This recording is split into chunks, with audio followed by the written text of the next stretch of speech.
正面能量好棒啊！我要坏掉啦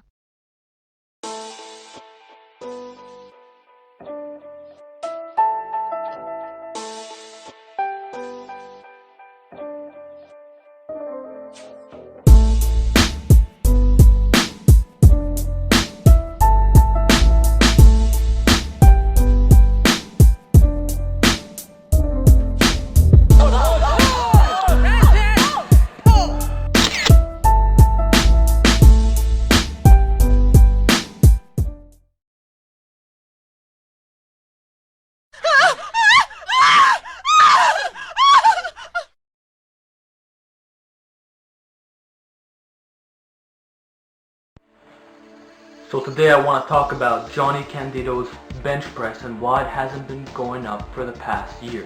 I do like his stuff. I've been watching his stuff since he had about 5,000 subscribers. However, there are some things that bother me with his programming and suggestions to other people.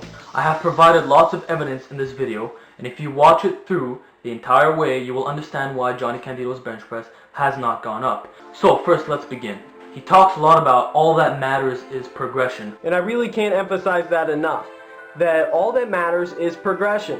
It doesn't matter what certain studies say as far as recruitment, this or that, if it doesn't end up helping you actually lift more weight.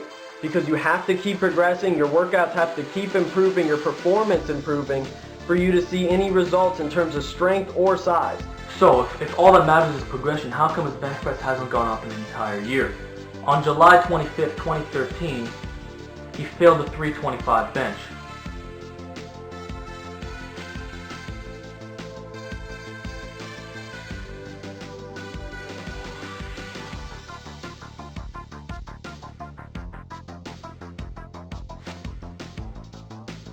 On March 7th, he got 319.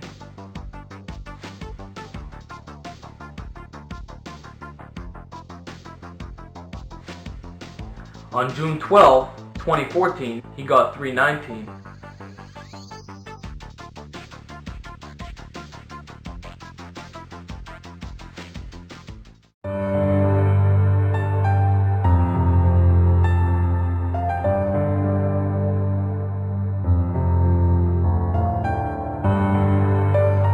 And as you can see, there's a complete pattern here in which he's been failing for the past year. It's been officially a year and his bench press has not gone up a single fucking pound. Now I know exactly why Jonnie's bench press is not going up, and this is because he refuses to military press. And I have evidence in which he made a complete video explaining why he does dumbbell pressing instead of military pressing. However, I have a complete video explaining how the military press is an investment to your bench press. By getting a higher military press, your bench press goes up automatically. The military press is the old school lift, and most people who can military press serious amounts of weight can at least lift crazy amounts of weight on the bench press. Some people don't even bench press at all, but because their military press is so high, their bench is tremendous. And Jonnie admitted in this video he was only able to military press 185 to 190 for a single. And by the way, this is an estimation. My max is probably around 185, 190 in that range. Given the fact that in this clip you're about to see, he only does 135. Now you can see here I'm not using a tremendous amount of weight. It typically is pretty hard to use a decent amount of weight in the military press when compared to your bench press. And he claims that it is difficult to do. So 135 is actually fairly challenging for me. We have a clear, identifiable weakness here. The weakness is not the chest, because Jonnie clearly does a lot of wide grip benching, a lot of photo pressing. The issue is the shoulders and triceps, which he's failed to address. He continues to do shoulder pressing with dumbbells, and there's an absence of very important lifts that can contribute greatly to his performance, namely the weighted dip, the close grip bench press, and different overhead pressing variations such as the behind the neck press and the regular push press. And I'm not making this up, Jonnie mentioned in his video that he does not do additional tricep work because he feels as if they're worked enough through the compound movements. And although this is true, I myself only do the compound movements. It is important that you pick certain compound movements that will still elicit maximum hypertrophy gains in the tricep department, in which he's clearly lagging both aesthetically which is why he does not fill in a t-shirt very well in his arms, as well as strength-wise. When have you ever seen Jonnie Candito do a close grip bench press? I have not seen this yet. In fact, since the dawn of his channel, I've not seen any weighted dips or close grip benching. Although there might be something, if you can send it to me, that's great, but we know for a fact that this is not a consistent thing that he's been doing. Now, the argument that genetics is a contributing factor as to why he cannot progress on the bench press is most likely false, because even with the most terrible genetics, it is not normal that the bench press of Jonnie Candito is not improved within a year's time period. I believe there's been a 5-pound increment within that entire year, and if his upper-lower program works so well, how come it's failed to deliver him results so far? The answer is clear, which I've already stated previously. It is due to the lack of weighted dips, close grip benching, and overhead work. In addition, he could probably use some reverse grip benching as well, because the thing with Jonnie is that he understands the importance of raw powerlifting and training for raw powerlifting, except he neglects certain lifts because he feels that this is only meant for geared lifters. This is why he rejected the idea of West Side Barbell, because of the conjugate system of rotating several exercises around. However, it is one thing to train exclusively a set of muscles such as the chest, which are the prime movers in the raw bench press, but it's also another thing not to work the shoulders and the triceps in the most efficient way, which do in fact contribute to the overall development of the bench press. And also, the wide grip bench press, although it does reduce the moment arm and it reduces the range of motion and allows you to lift the most amount of weight, it fails to create a necessary adaptation because of this reduced range of motion and reduced activation of the shoulders and the triceps. If you know anything about exercise science, there needs to be a stress to create an adaptation, and a stress cannot occur if the movement is not enough of a stress. And the wide grip bench press done consistently over a year's time span is not enough to facilitate this. One must include benching done with the shoulder width grip and close grip as well. And if you know one thing about Jonnie, he exclusively does wide grip benching, and he does even wider than normal. If you've seen one of his videos, I believe it was a few months ago, he mentioned how he had switched to an even wider grip than previously done before. And he talked about how it could contribute to his bench press development, except this has failed as clearly shown in the clips at the beginning of this video. So the problem is quite clear. There's a lack of shoulders and triceps work. Specifically, I will repeat, military press, close grip bench press, and weighted dips. And the upper-lower 6-week program needs to stop because it's not working. Jonnie needs to get on a more structured program that includes higher frequencies of benching.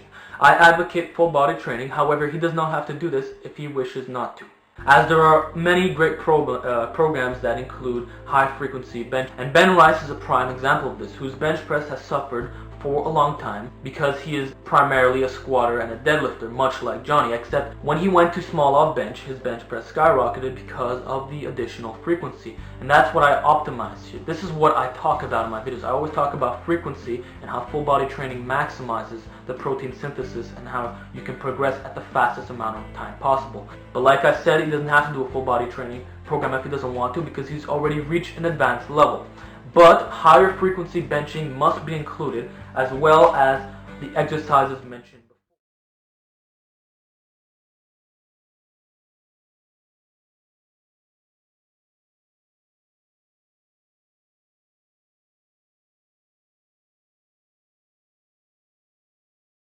What's up, guys? It's Jonnie Candito of Candito Training.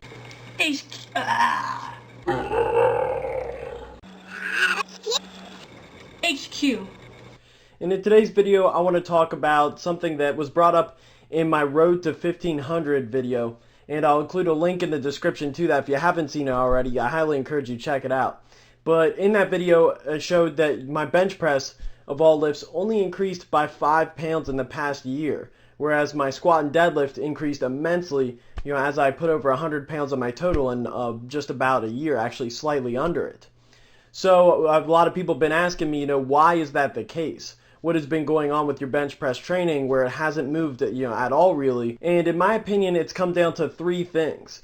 First is I've been having rotator cuff issues, where I have pain, around my shoulder joint in my rotator cuff, where it gets really sore, and that's really caused issues for me, because that leads to my second issue, which is the fact that leading up to all these meets, I've had to decrease my volume way more than I should. And because the thing is, when you're obviously training for a meet, you have to increase the intensity in terms of percentage of your 1 rep max. So I just wasn't able to handle that at a decent enough volume to sustain strength. The decrease in volume didn't impact me at the meet itself, but it'd be right after the competition when I start my next training cycle, I'd get a lot weaker because that decrease in volume catches up to you later. So the first two things were rotator cuff issues and the lack of volume that was a consequence of that. And then the third issue, which was a consequence of essentially both of these adding up, was the fact that I just was not having the mental focus for my upper body workouts that I've needed to gain strength. When it comes to the squat and deadlift, naturally because I'm better at them, I get more excited for those lifts. So this brings me to what I'm going to do now moving forward, besides just mentally being ready for each workout where I'm bench pressing. And the first thing I'm going to do is I actually considered widening my grip to where my pointer finger was on the rings. And this would be purely to shorten the range of motion. I tried this out for a small period of time, and I tried doing dumbbell flies beforehand to warm up for it. That's something Connor Lutz gave me a tip on. And I've noticed that a lot of elite IPF lifters use a grip similar to this, or grip width similar to this. And Owen Hubbard and Connor Lutz being two examples in my weight class. And it was just a very uncomfortable position for me, and it made me think back to what my initial issue was, and it was that rotator cuff pain. So I just decided that this is probably not the smartest thing for me to do, because while in the short term maybe I could handle more weight, and I'm not even sure if that's true, because I do feel less explosive with that wider grip, it also, even if it was better for me in the short term, I'm not sure that my body could handle that when I'm training, with a decent amount of volume over time. So I actually decided to go the opposite route and narrow my grip now. And my grip before, whereas where my pinky was on the outside of the rings, or was outside of the rings by about an inch or so. And now it's inside of the rings. So now I'm tucking my elbows a lot more, and I feel a lot more explosive out of the bottom position. So since I am narrowing my grip, I do need to make sure I strengthen my triceps. What I'm going to do is, as an optional accessory exercise, right now I'm doing upper body workouts twice a week. So I'm doing my strength hypertrophy program. So what I'm going to do is on one day do close grip bench press and have my hands at the start of the knurling, so that's pretty close for me. And then on the other day I'm going to do dumbbell bench, but with my palms facing in, so my wrists in a neutral position, and this makes it easy to tuck your elbows and once again focus on tricep development. My goal with the close grip bench is to be able to hit 225 for 3 sets of 12 after my main volume work with my standard bench press grip. If I can do that, I think then I'll be on my way to actually finally building up my bench press and making it hopefully become less of a weakness. So besides just getting more focused, moving my grip width in a bit, and then also doing accessories to develop my triceps a bit more, what I'm also going to do is focus on my nutrition a little and try to just have better eating habits. Because personally I find with the bench press that's the most directly correlated with your body composition. It's just very hard to increase your bench without actually putting on more lean body mass. Whereas with a lift like the deadlift, for example, I find that I can set PRs without necessarily putting on that much more muscle. I think it has to do with them being a little bit more taxing on the nervous system, and then also just being more technical. So there are more areas to improve. But I've found that, if I just don't put on more muscle mass, it's very hard for my bench press to move. I just have to get bigger, especially my upper body. It's way smaller than my lower body, so I'm going to also do more hypertrophy work. But none of this will work if I don't clean up my diet just a little bit. Alright, that's it guys. Make sure to like the video, support the channel, subscribe if you haven't already, and thanks for watching guys. Peace!